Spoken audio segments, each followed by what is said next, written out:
Uh, Hi everyone.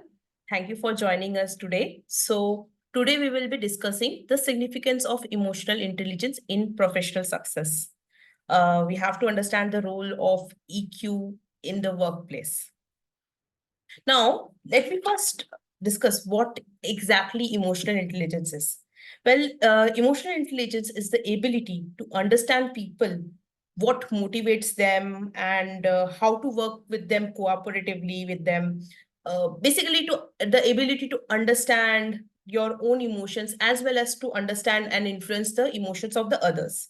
So, EQ is very crucial in your professional context because it helps you to navigate your social interactions, how you manage relationships, and ultimately how you are achieving the success in your various aspects of life, including your work life.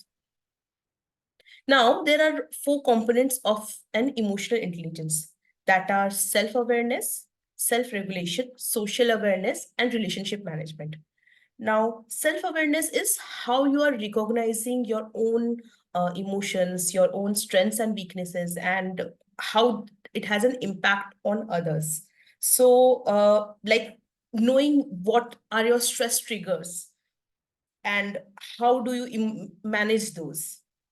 Then self regulation is your like managing and controlling your own emotions, impulses, reactions. Like maybe you take a when in time of stress you are taking a deep breathing exercises, or maybe to manage your stress level you are having a time management program so that you are not getting work related anxiety.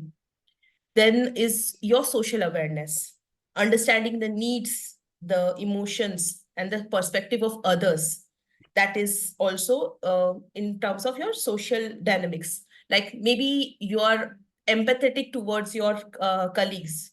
You understand if a person is having a hard time and you are there for them, you are just giving them, lending a hand or helping them with their task.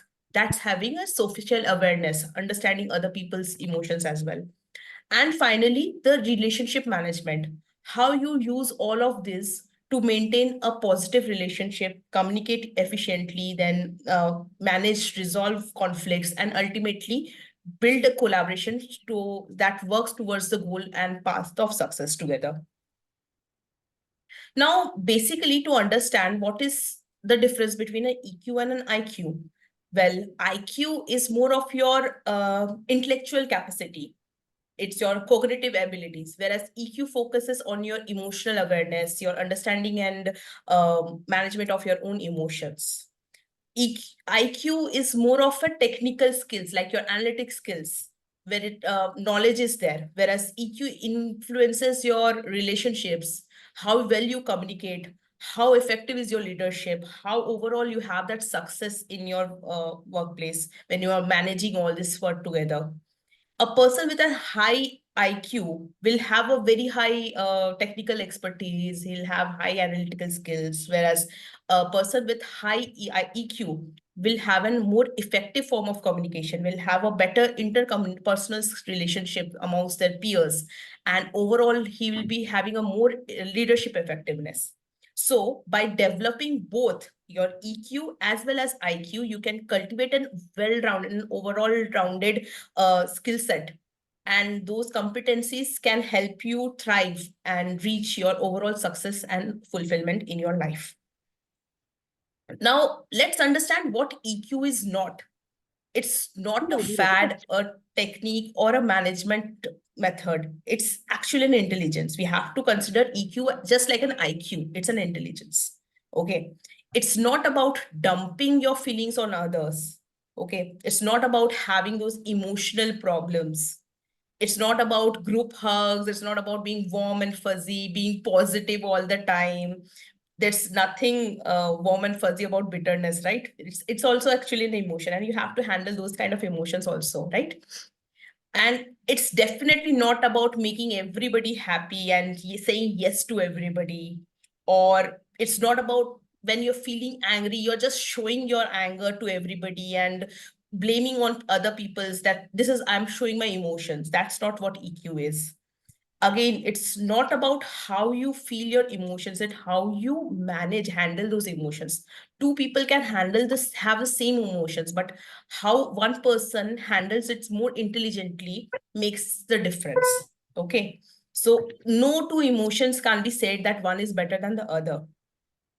We have to treat all the emotions in the same manner. We have to give them all the equal respect.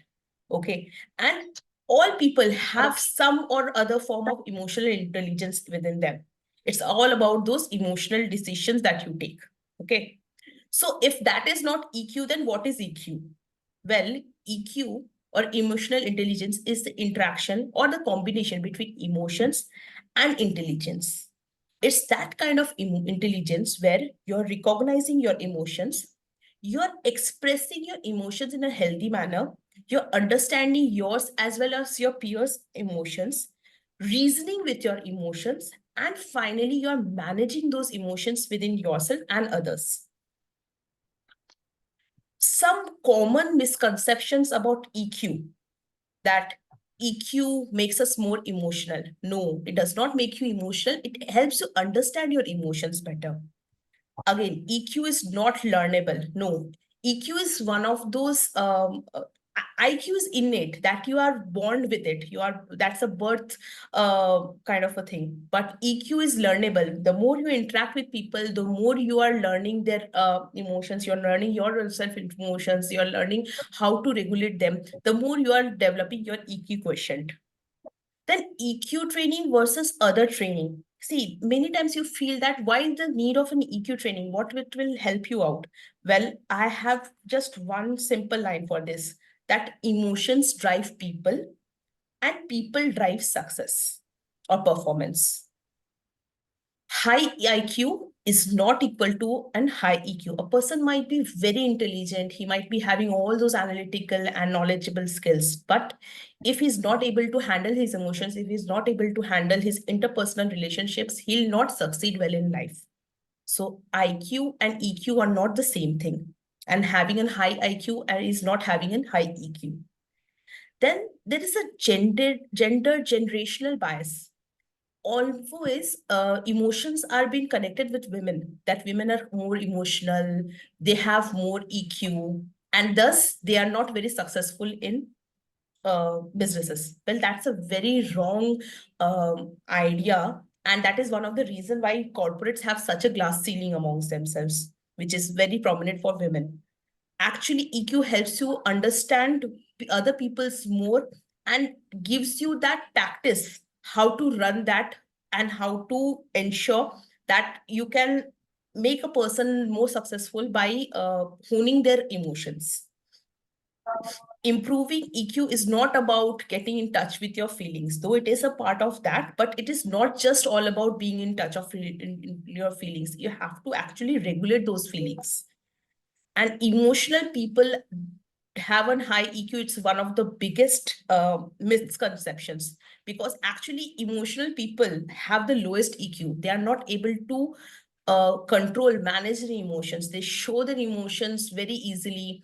They are not able to. So if it's a stressful situation, if it's a stressful environment, they will just show their emotions. They'll not be able to handle.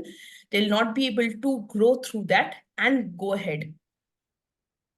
Only really unhealthy, toxic people need to develop their EQ. No, it's an ever learning strain. You have to keep learning about EQ, because more you learn, more better it's your people management skills become more important, more easily you are able to handle your interpersonal relationships. You are more able to handle conflicts among people and better thrive in your work success. And there is a low ROI on EQ training. Again, that is one of the biggest misconceptions, because if you are training on your emotional quotient of a person, that means you are honing that person's emotional skills, you're guiding it towards a better success. Ultimately, your ROI will increase because you are improving a person's success level, and that in turn will help you in higher performances. So what are the benefits of having a high EQ in workplace? Obviously, increased job satisfaction. A person with a higher EQ, they have a better relationship with colleagues, they feel more supported, they have a better job satisfaction. Then higher productivity, because you're able to manage your stress more. You're able to stay more focused. You're able to adapt in your changing circumstances. That helps in increased productivity and performance. Then better conflict resolutions. You're able to navigate conflicts in a more calm manner. You are able to be more empathetic and assertive, and ultimately lead toward more constructive outcomes.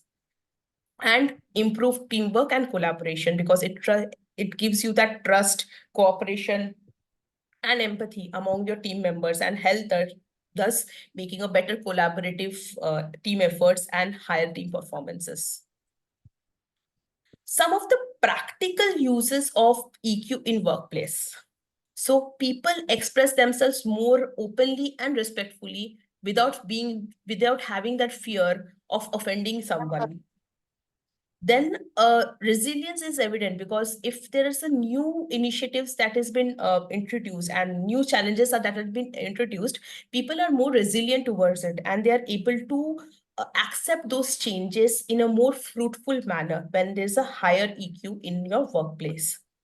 Flexibility is there, because despite different situations, despite different synonyms, you are able to handle yourself in a better manner, and thus being more flexible towards it. Then employees spend more time outside of work. They honor this interpersonal relationship, just not till your office hours, but outside that also. You become friends for life. Freedom of creativity is celebrated and consistent, because you are able to express yourself better. There's a more creative channel that comes out. And active listening in the meetings is a norm. So there are many organizations where people actually have to fight with each other to make themselves heard. It's not the case with our company, because we are just give each other the chance and opportunity to speak. But there are many organizations where you have to have that constant fight. Nobody is hearing you, neither your peers, nor your colleagues, nor your supervisors, nor the management.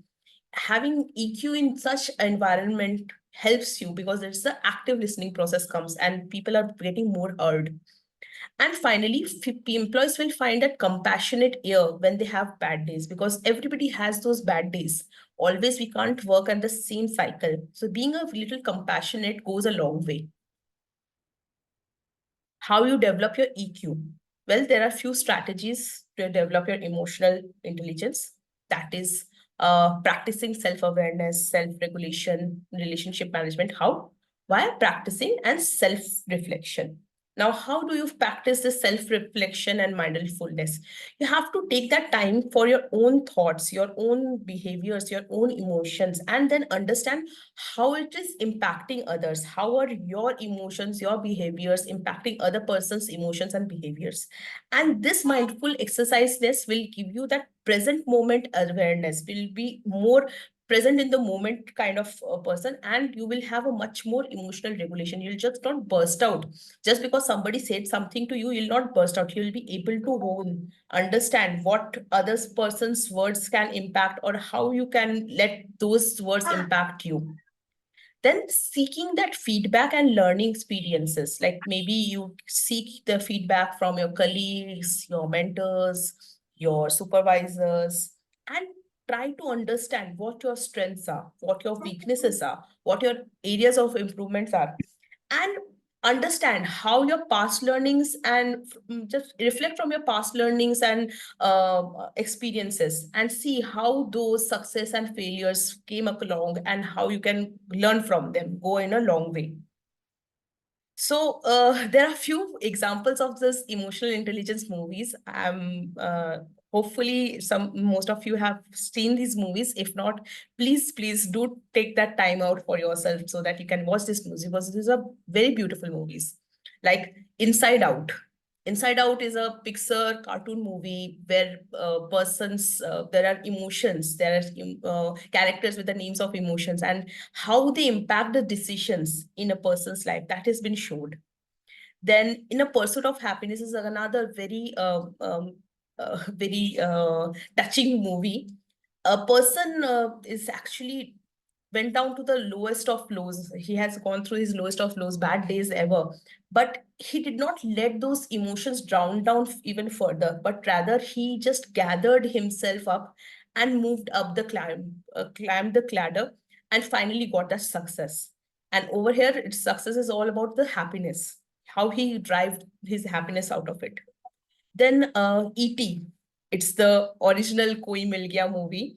So it's a very beautiful movie where there's a innocence shown between the kids, the child's innocence, how they understand the emotions of an alien who don't speak the same language, who does not even look like each other, but they communicate. They build a very beautiful interpersonal relationship, and how that's all the movie is about. Then there's this movie called Room. It's a little tragic movie, but it shows up very beautifully that how emotionally encrypt you are. It's about a mother and son being trapped in a room, and they're just having each other, and they just direct their emotions. They just be there present for each other, and finally they succeed. How they come out of that. That's how this movie is about. Then Birdman is also another movie. It's about one of the old stars who had his former glory days, and he was going down to the ruin. Then how he introspects from there, how he learns, and how he moves on. It's about that movie. So if you have the time, please do watch this movies. It's like great learning, and it's already all feel good movies also. Then building EQ step by step process. Okay. First of all, firstly, you have to acknowledge your emotions. You can't subside your emotions just because you feeling that anger or sad or guilt. Sometimes we just don't acknowledge those emotions. We just let them go. See, that emotions need to live. They need to pass properly. Otherwise, they'll not go away. They will stay there with you for a longer duration. Okay. Then you have to differentiate and analyze your emotions. You need to understand why this emotion sit, what is it is.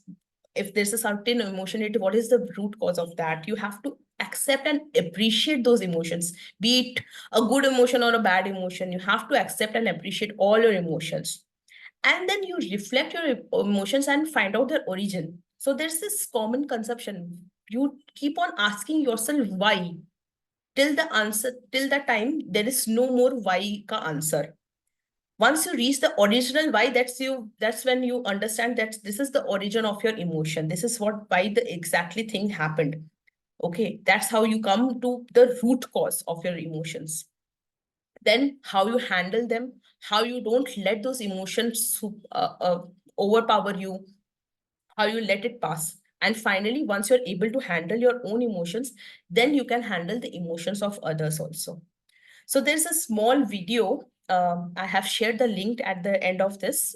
If you have time, please do go see this PPT at the end and see this video. It's like really beautiful, and it really tells you how you improve your EQ, because it's actually very helpful. If you are able to harness your emotions, it can go a long way. So that's all. Thank you for your time and attention.